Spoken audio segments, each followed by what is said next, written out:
ನಮಸ್ಕಾರ. ನಾನು ರಾಜ ರವಿಶಂಕರ್ ಅಂತೇಳಿ ಆಚಾರ್ಯ ಶ್ರೀ ಶಂಕರ ಚಿತ್ರದ ನಿರ್ದೇಶಕ. ಸಂಕೀರ್ತನ ಚಿತ್ರ ಈ ಸಲ ನೋಡಿದಾಗ ನಾವು ಅದ್ಭುತನೇ ಕಾಣಿಸ್ತಾ ಇರ್ತೀವಿ.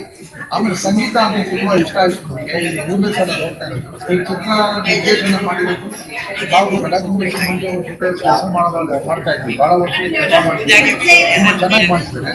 ಆಮೇಲೆ ಅದರಲ್ಲಿ ಪಾತ್ರಧಾರಿಗಳು ಅಷ್ಟೇ ಎಲ್ರಿಗೂ ಮನಮುಟ್ಟುವ ಹಾಗೆ ಅಭಿನಯ ಮಾಡಿದ್ದಾರೆ. ಇದೊಂದು ನೃತ್ಯ ತಂಡದಿಂದ ಒಂದು ಅತ್ಯದ್ಭುತ ಒಂದು ಕಾವ್ಯ ಅಂತಾನೆ ಹೇಳ್ಬೋದು. ಹಾಗೆ ನಮ್ಮ ಪತ್ರಕರ್ತ ಮೇಡಮ್ ಅವರು ಈ ಚಿತ್ರನ ಧೈರ್ಯ ಹೊತ್ಕೊಂಡು ಮಾಡಿ ರಿಲೀಸ್ವರೆಗೂ ಮಾಡಿ ರಿಲೀಸ್ ಅಂತ ದಾಟ್ಸಿ ಅದು 55 ದಿವಸ ಪೂರೈಸಿರೋದು ತುಂಬಾ ಸಂತೋಷ ಆಗ್ತಾ ಇರ್ತದೆ. ಯಾಕಂದ್ರೆ ಪ್ರಸಕ್ತ ಸನ್ನಿವೇಶದಲ್ಲಿ ಬೇರೆ ತರ ಸಿನಿಮಾಗಳು ಬೇಗ ಆದ್ರೆ ಈ ತರಕ್ಕೆ ಭಕ್ತಿ ಪಂಥ ಅನ್ನೋದೊಂದು ನಿರಂತರವಾಗಿದೆ ಅನ್ನೋದಕ್ಕೆ ಒಂದು ಜ್ವಲಂತ ಸಾಕ್ಷಿಯಾಗಿದೆ. ಯಾಕಂತಂದ್ರೆ 50 ದಿವಸ ಹೋಗುವುದು ಈ ತರ ಸಿನಿಮಾಗಳು ಸುಲಭ ಅಲ್ಲ.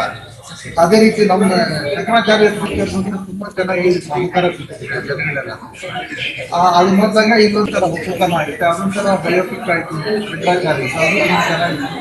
ಹಾಗೆ ಇದು ಸಂಕೀರ್ತನ ಚಿತ್ರಣೂ ಅಷ್ಟೇ ತುಂಬಾ ಇಷ್ಟ ಆಯಿತು. ಜನಗಳೆಲ್ಲ ಒಳ್ಳೆ ರಿವ್ಯೂ ಕೊಡ್ತಾ ಇದ್ದಾರೆ. ಅದೇ ನಮಗೆ ಈ ತರ ಸಿನಿಮಾಗಳು ಇನ್ನು ಹೆಚ್ಚು ಹೆಚ್ಚು ಬರಬೇಕು.